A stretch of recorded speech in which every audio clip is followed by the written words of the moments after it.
안녕하세요. 습관닥터TV 꾸꾸박사 박금철 원장입니다. 자, 요즘 습관 고치는 것은 쉬운 일이다. 여러분의 이 머리와 가슴 속에 새로운 21세기의 새로운 공식이 들어차야 됩니다. 습관을 바꾸지 않고는 우리의 삶을 바꿀 수 있는 방법은 없거든요. 자, 오늘은 습관 고치는 것은 쉬운 일이다. 이 세 번째, 습관의 생수 한 병 채우기입니다. 자, 통일 신라시대 고승 원효대사는 중국으로 경전을 얻으러 배를 타러 가고 있었습니다. 한밤중에 목이 말라 물을 찾게 되고 옆에서 물을 먹고서는 시원하게 먹고 잠이 들었습니다. 다음날 일어나서 주변을 보니 해골에 담긴 물이 썩은 물이라는 것을 알게 되었습니다.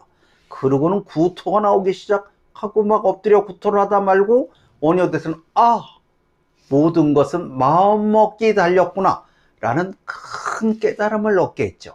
그것이 원효대사의 깨달음의 물 이야기입니다. 그 길로 의상대사는 그대로 중국으로 가고 원효대사는 다시 신라로 돌아와서 당시 고통받는 많은 대중들에게 평화와 희망을 전하는 훌륭한 삶을 살았습니다. 자, 조선시대 유머로 널리 알려진 봉이김선달의 대동강의 물도 있습니다. 당시 먹는 물이 너무나 흔했죠, 그때는. 근데 대동강물을 돈을 받고 팔아먹은 현대판 유머책에나 나올 만한 이야기입니다. 자, 그런데 어떻게 됐죠? 19세기 이전에는 돈을 내고 물을 사 먹는다는 생각하기가 정말 어려운 시대였습니다. 그런데 20세기 들어서는 안전한 물을 먹기 위해서는 이제는 소독된 수돗물을 일반 대다수들이 먹게 되었죠. 자, 21세기 들자 이제는 환경이 오염돼서 좋은 물 마시길 원한다면 이처럼 생수를 비용을 지불하고 사 먹는 시대, 봉이 김선달의 시대가 드디어 찾아왔습니다. 자, 유명한 깨달음의 물 이야기로는 아르키메데스의 목숨을 구한 목욕탕의 깨달음의 물도 있습니다. 왕으로부터 왕관에 있는 불순물을 밝혀내라는 지시를 받고 마감 기한이 다가왔어요. 사람이 벌거벗고 목욕탕에 들어가면 물이 넘치는 것을 보고 라는 해결책을 찾게 되었죠. 벌거벗은 채로 유레카를 외치면서 목욕탕을 뛰쳐나갔다고 합니다. 자, 부처님이나 공자님도 오늘 깨달을 수만 있다면 내일 죽어도 좋다고 하셨답니다. 이처럼 알아차림과 깨달음은 현재의 관점이나 시각을 변화시켜서 삶의 패턴과 방식, 한계의 벽들을 순식간에 발전시키고 변화시키는 거듭나기의 중요한 과정입니다. 자, 그러면 그렇게 중요한 건데 어려울 것이다. 벌써 또 이렇게 생각들 하시겠죠. 지금까지 인류는 깨달음이, 알아차림이 어려웠다면 오늘 이 순간부터는 알아차림과 깨달음도 쉬워집니다. 자, 어떻게 쉬워지냐고요? 들어보시면 압니다. 알아차림과 깨달음의 공식은 너무나 많이 들었을 겁니다. 비우기, 내려놓기, 낮추기에 대한 이야기는 모르는 사람이 거의 없을 겁니다. 그런데 그거 비우고 내려놓고 낮추기를 어떻게 실천하는지를 아는 사람도 또 거의 드물 겁니다. 자, 그래서 이 공식을 가장 쉽게 설명할 수 있는 연구를 습관 고치는 것과 더불어 계속해 왔습니다. 그래서 저는 이 깨달음의 물에 대해서 21세기식으로 쉽고도 강력한 효과를 낼 수 있는 새로운 공식을 만들었습니다. 그것은 깨달음과 생수 한 병 채우기입니다. 자, 습관의 생수 한 병 채우기라는 것을 만들어 놓은 거죠. 여러분, 습관을 바꾸고 싶다면 생수 한 병을 채우십시오 라는 이야기입니다. 자, 그럼 이게 무슨 얘기인가? 자, 처음 듣는 분들은 많이 궁금하실 겁니다. 자, 우리가 습관의 벽, 삶의 패턴과 방식, 기존의 한계의 벽, 각종 가치관, 기준, 이 모든 것들을 가득 차 있는 생수 한 병을 가득 채워 갖고 있다고 한번 생각해 봅시다. 자, 가득 채워 있다면 그 후로는 여기는 어떤 것도 들어올 수가 없을 겁니다. 자, 사람들은 누구나 25세경에서 30세 이전에 요 안에 가득 채운 자신만의 모든 삶의 패턴과 방식, 한계의 벽들로 정해져 있는 것이죠. 이 모든 것을 포함해서 습관의 항상성이라는 습관의 거대 공룡이 탄생했다고 하는 것입니다. 자, 우리가 25세의 습관의 항상성이라는 이 거대 공룡이 딱 탄생되고 나면 그 후로는 습관의 노예가 돼서 살아가게 됩니다. 자, 그런데 현재보다 더 발전되고 더 건강하고 행복하고 성공적인 삶을 누구나 바랍니다.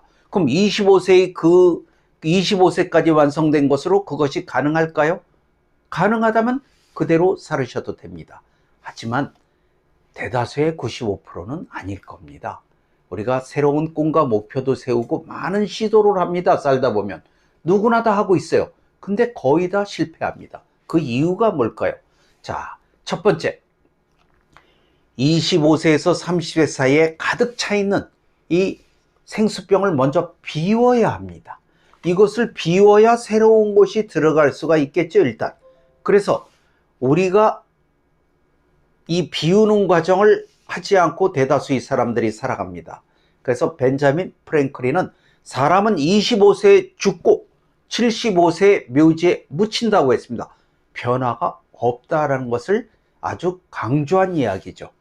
자, 우리가 비운다는 것을 다시 한번 봅시다. 이걸 그냥 비우면 돼요. 내가 갖고 있는 것에 반쯤 비워버리고 여기에 새로운 것이 들어올 수 있게 비우고, 내가 꿈과 목표도 세우고 바꾸겠다고 반을 비우는 거, 이것을 비우기라고 합니다.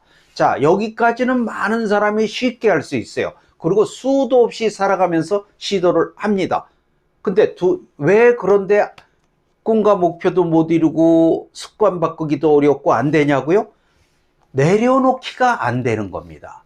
자, 이렇게 일부를 비운 생수병을 이렇게 손에 들고 있으면 안 됩니다. 손에 들고 있으면 이 안에 아무리 좋은 게 들어왔어도 내가 갖고 있는 이 패턴과 방식으로 그대로 얘가 오염이 됩니다. 그대로 희석이 됩니다. 그래서 다시 원래대로 돌아가 버리고 마는 겁니다. 즉, 좋은 게 들어오면 뭐하죠? 내 식으로 해석하고 내 안으로 받아들여서 굴절과 왜곡이 돼서 그대로 또 옛날식으로 돌아가 버리니까요. 그러니까 이것을 손에 들고 있지 말고 앞에다 직접 그냥 내려놓는 겁니다. 이렇게 그냥. 자, 반을 비우고 내려놨기 때문에 새로 들어오는 것끼리 섞이겠죠. 그러면 내 삶이, 내가 갖고 있는 모든 습관이나 모든 것이 더 발전할 수 있는 기회를 맞이하게 될 겁니다. 내려놓는다는 것은 너무나 중요한 일입니다. 자, 그럼 내려놓은 것까지도 많은 사람이 한 번은 가능해요. 한 번은. 내려놓고 받아들이면 또 어느새 요거를 바로 또 듭니다. 자, 낮추기란 뭘까요? 자, 이것을 우리가 한 번 좀 내려놔서 조금 바뀌면 또 들고 있고, 들고 있다 보니까 원위치가 자꾸 되는 거죠. 그러니까 낮추기라는 것은 간단한 겁니다. 자, 비우고 내려놓아서 어느 정도 찼으면 내가 요걸 한번 바라다보고 씩 웃고 다시 비우고 내려놓는 겁니다. 여기서 만족하면 이걸로 끝나는 겁니다. 그래서 이것을 다시 또 한번 비우시고 다시 또 내려놓고 찼지요? 그럼 잠깐 들어서 잠깐 보는 걸로 만족하면 됩니다. 왜? 또 비우고 내려놔야 계속 더 좋게 발전이 될 겁니다. 그러니까 항상 우리가 방심하지 않고 이렇게 비우고 내려놓고 비우고 내려놔서 이것을 계속 좋은 걸로 발전시켜 나가는, 이것을 겸손하게 낮추는, 이것을 낮추기라고 얘기하는 겁니다. 자, 여러분 이제 쉽죠? 비우고 내려놓고 잠시 들어서 또 비우고 내려놓고 이것을 반복만 하면 여러분의 삶에는 습관 바꾸는 것만이 문제가 아니라 알아차림과 깨달음마저 무수히 들어오게 됩니다. 자, 습관닥터TV 구독자님들, 오늘 습관 고치는 것은 정말 쉬운 일이 됐을 거예요. 오늘도 구독, 좋아요, 행운의 구독자님들 덕분에 감사합니다.